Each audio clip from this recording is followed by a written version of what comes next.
And we're back with some more Hartford Whalers franchise mode, and in this one we have the continuation of year number 3, and unfortunately we did not get off to a great start. In fact, at one point we were, I believe it was 4-12-3. Yeah, really not good. We did manage to get up to 13-17-6, so we're in a playoff spot right now, but even though that is the case, we're still not exactly in a great position, because as we take a look at our goaltending with Davidson and Garrett, they are both having quite a rough season. Davidson with the .865 save percentage after starting with a .904, I believe it was, or that might have been preseason, I don't know, but he is not doing good. Neither is Garrett. He's doing worse, in fact, in 23 games played with the .858, and both of them have only gotten worse the longer they've been here. Year number 1 for Garrett was an .892. Not bad. That was like right below league average, so I was content with that at the time, but I was not expecting him to get worse with that .879 last year, and now this year so far with an .858. I'm tempted to move on from him at this point, but the only problem is Davidson is also struggling in a pretty massive way. He started year number 1 on the New York Rangers with a .903 save percentage in 26 games. Last year, his first year with us, he has that .885, so below where I expected him to be, and this year, .865 so far. It's just really a bad situation in goal, but I think part of that might be our defensive and goalie coaches. I mean, Rob Bryant has some pretty good ratings for a goalie coach, but it's just that the goaltending has gotten worse every year. And at this point, with both of our goaltenders doing absolutely horribly, I think we need to replace our goalie coach as well as our defensive coach, Glenn Polk. He doesn't really have the greatest ratings for a defensive coach. The only reason I kept him on board for so long was because during year number 1, we didn't have the salary budget to spend on staff free agents, so I wasn't even able to replace him. But now that we do have some staff finances, we're probably going to end up replacing him here because the defense, as we see by our team's goals against per game, almost at 5 goals against per game. It was significantly higher before when we were like 4-12-3, I think. It got up to about a 5.25 or something around there. And normally I would make a trade for a goaltender here, but the problem is there's not any goaltenders on the market that would be worth it to trade for. So what we're going to do instead is just fire our goalie coach and our defensive coach, replace them, and hopefully their replacements will do a much better job of getting the defense to buckle down a little bit. And one thing I noticed about Glenn Polk here, he's actually non-physical, and that seems to be the case for most assistant coaches during this time period anyway. So I actually had a pretty tough time finding a replacement coach that actually had even a balanced physical preference, but I did eventually find one. So we are going to be releasing Rob Bryant and Glenn Polk. And the replacement for Polk will be Jack Evans. He's got 13s everywhere in his coaching ratings category. So not great, but he's not bad either. And he does have a balanced physical preference as opposed to a non-physical. So I think that was the most important part for me, because most of our assistant coaches have a non-physical or very non-physical preference. And I think that this is going to help a lot. Unfortunately, some of his miscellaneous ratings are a little low, like player management, but I would say everything else is where it needs to be. So I'm content hiring Jack Evans as our replacement defensive coach. Although he is actually considered a scout.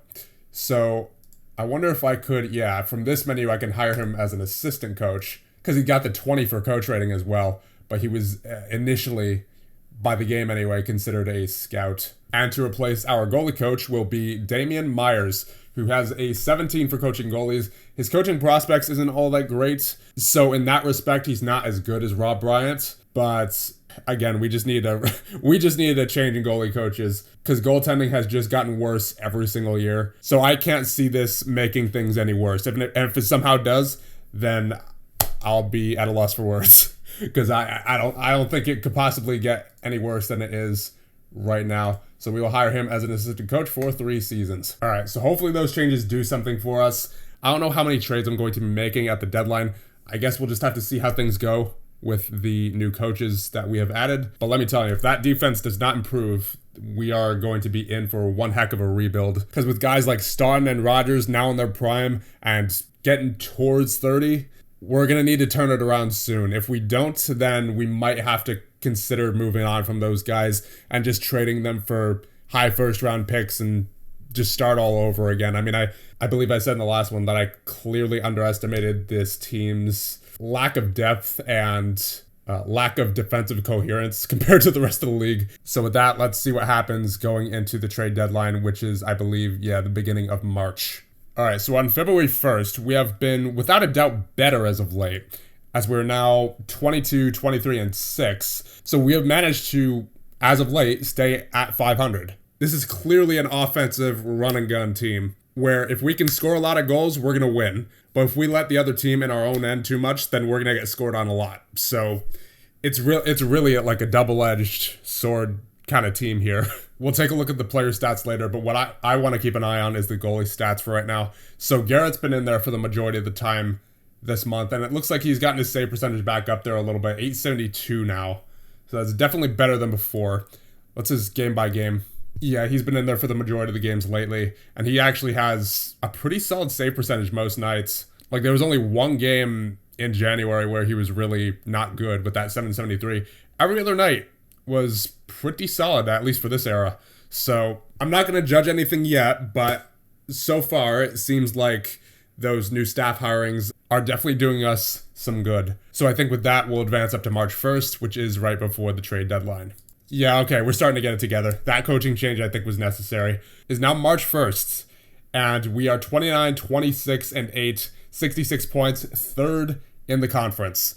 That is quite a significant difference compared to where we were at the start of the season with 4, 12, and 3, I believe it was. So yeah, that coaching change was definitely something that was needed. Oh goodness, Gordy Roberts is injured. How long? Indefinite.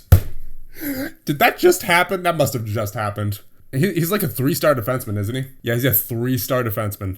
Ugh, that hurts. That hurts. So not only do we lose Douglas, who scored 89 points last season, but we lose one of our best defensemen.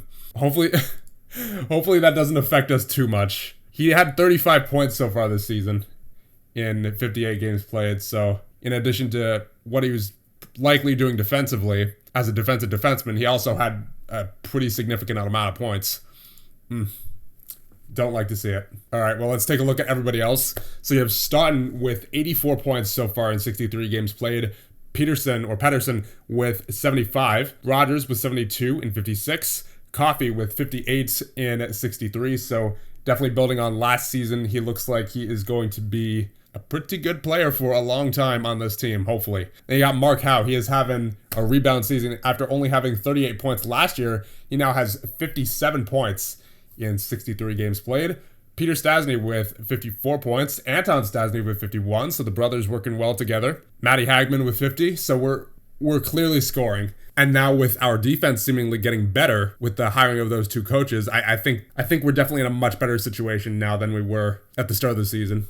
Kissio with 43, 36 for Sims, 33 for DeBull, 31 for Carroll, 27 for Alley, 26 for Hangsleben, 22 for Stevenson, 18 for Poulin and Howe, Marty Howe to be specific. Mullen with 11 and 17, so I believe that is, he's one of our replacement forwards, but got a decent point ratio there. Samuelson with 10, and Lay with 1 in 11 games played. Now for the real question, goalie stats. So it looks like it's mostly been Garrett so far. I think Davidson's only played a handful of games since we last checked. So now Garrett with 47 games played, 876 save percentage. So that's, I believe, around where he was before. So at the very least, he's maintaining that save percentage that he had, which I will definitely take compared to the abysmal numbers that he was putting up at the start of the season. As for Davidson, I'm not really sure what to say about him. We have him contracted for another 3 years, or another 2 years after this, I should say. So I don't know how that's going to affect him in the offseason, but hopefully next year he'll be able to get together, because otherwise we may have to end up trading him. Let's check the team stats. Goals for per game. We are at 5th in the league with a 4.56.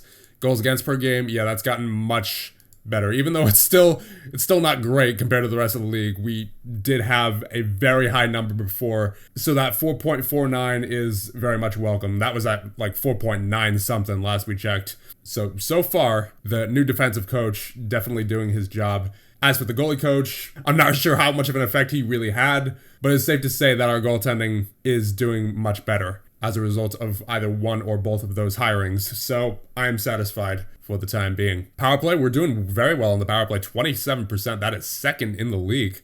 And on the penalty kill, we're 15th with a 76.5. I believe that was, at the beginning of the season, that was somewhere around 62%, I think. So very much an improvement. So once again, we're still definitely not an ideal team as of this point, but we got much better with those hirings of those new assistant coaches. So I can only hope that will translate into the playoffs. Of course, it kind of hurts that we are missing Gordy Roberts. We're also missing Jordy Douglas. We're also missing Bernie Nichols, but we at least do seem to have our feet under us now, and we are doing much better as a team. Ooh, I just checked on our prospects. Mike Vernon, not doing too hot so far this year in the WHL. He has an .806 save percentage so far in 22 games played.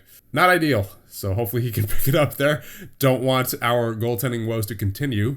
So I think just given how much we've improved lately, I don't feel the need to make any trades. I mean, I guess I should do due diligence and see what's out there, but I'm not going to force a trade if I don't have to, is my point. Like, this team has been on a roll. We've been way above 500 as of late, so why not just let them carry it in the playoffs and see what they can do? Because it's not like we have any spare assets to expend in a trade anyway, right? So unless it's for some young and up-and-coming player who looks to be phenomenal, then I don't think I would do anything. Or maybe I might trade for like a first or a second if I can find the right trading partner, but I don't know who I would give up in that instance, like who would meet the value of a first or a second round pick who isn't a key part of this team right now. Like, I would imagine for a first or second round pick, it would have to be at least Peter Stastny plus Sims and maybe one of our own like third round picks plus a prospect. Yeah, I don't think that's happening. I mean, I could try maybe with Montreal or Philly or one of these teams that are doing really well and get some back for someone who I don't necessarily think will be on the team long term, but I really don't think that's happening. Yeah, this is not happening. I don't see anyone here who I'd be willing to give up who would even come close to matching a first or a second round pick. Yeah, we're not making any trades here. We're just going straight to the end of the season, I think. All right, so we have reached the end of the regular season of year number 3. We finished 37, 34, and 9, good enough for 83 points on the season. I believe that is our best season to date. And we finished second in the Norris division. Of course, Montreal's way ahead of us, 57, 17, and 6. So if we go up against them in the playoffs, they are certainly going to be a challenge, to say the least. But we did finish third in the conference, so I will take it. And let's check the final team stats. Goals for per game, we finished second in the league with a 4.61. Goals against per game, we finished 18th in the league with a 4.45. So once again, still not ideal, but we did at the very least get better from where we were. Power play sitting at a 27.4, third in the league. And the penalty kill with a 77.5, 12th in the league. So that got better as the year went on. And player stats. So Stun leads our team with 111 points in 80 games played. Not bad at all. Rogers with 99 in 73. Pedersen with 97. Coffey was also a point per game, 80 in 80 games. So improving on his rookie season somehow. And he looks like he will be a very good player for years to come. Peter Stastny was 71 his first year in the NHL. Then you have Anton Stastny with 68 right behind him. Then you have Mark Howe with 67. A real improvement on last year where he only had 38, though granted he was injured for a significant portion of last season. Hagman with 63. Kissio with 51. 48 for DeBull. 44 for Sims. 39 for Alley. 36 for Carroll. 35 for Hangs-Leben. 24 for Stevenson. 21 for Poulin. 19 for Marty Howe. 12 for Mullen and Samuelson, and 4 for Lay in 22 games. And now in goal, you have Garrett with 60 games played and the 879 save percentage, and Davidson in 35 games played with an 869. Garrett definitely got it together as the season went on. Davidson, not as much, although I suppose he wasn't given as much of a chance to play as Garrett. Like, the assistant coach must have really rolled with Garrett once we replaced the goalie coach there with Damian Myers. So I guess he just let Garrett get hot and just rolled with him. But it's good to see the improvement nonetheless. Now let's check out the league, see who is leading the league. As if we didn't know, Wayne Gretzky with 74 goals on the season, 91 assists for 165 points. Whew. Mike Bossy with 448 shots. Clark with the best face-off percentage, almost 60%. Let's see the league goalie leaders. You have Moog with the most wins with 49 with Montreal, of course. Best goals against average was also Moog with a 2.78. The best save percentage this year was a 900 from Liat on St. Louis. So as we check out the goalie stats for the rest of the league, it seems that the average this year looks like it was around like an 887. So definitely a lot higher scoring than year number 1 as I remember it. Because I think there was quite a few goalies actually that had somewhere above 900.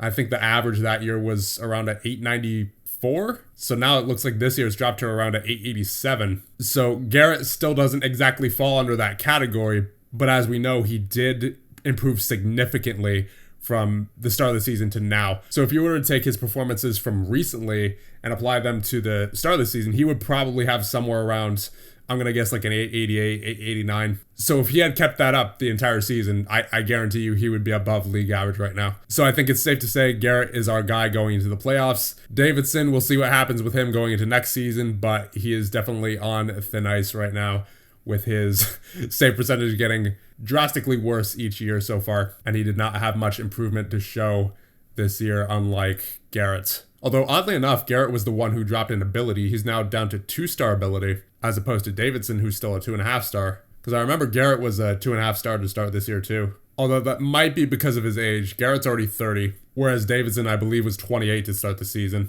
Anyway, with that being done, I think we can advance and see who our first opponent is during these playoffs. And it will be the Detroit Red Wings, who are 29, 41, and 10. I'm not going to say this will be easy, but we should win this. We definitely have the advantage here. So let's actually take a look at their roster. They have Larson as their best player, 25-year-old defenseman, 4.5-star ability. They have quite a few 4-star abilities. Adrodnik, McCourt, Foligno, and they have Yari Curry. Ooh, that might be a problem. Okay, so that doesn't look like they have too much depth, but their star power is definitely present. So as long as we can shut down what I'm guessing is their first line, we should be all right. Yeah, if we can shut down this line of Agrodnik, McCourt, and Curry, and Larson, then we should have a pretty easy time here, but it's actually doing that is the problem. We're going to have to find a way to shut them down. So in goal, it looks like we're probably going up against Vachon here. 878 save percentage this year. So I believe that is around what Mr. Garrett had. Yeah, he had 879. So we definitely have the advantage. We should win this. And I will be very disappointed if we do not. So I think with that being said, we'll end things off here. And in the next one, we will get to the year 3 playoffs. Starting out with your Hartford Whalers against the Detroit Red Wings. See you guys in the next one.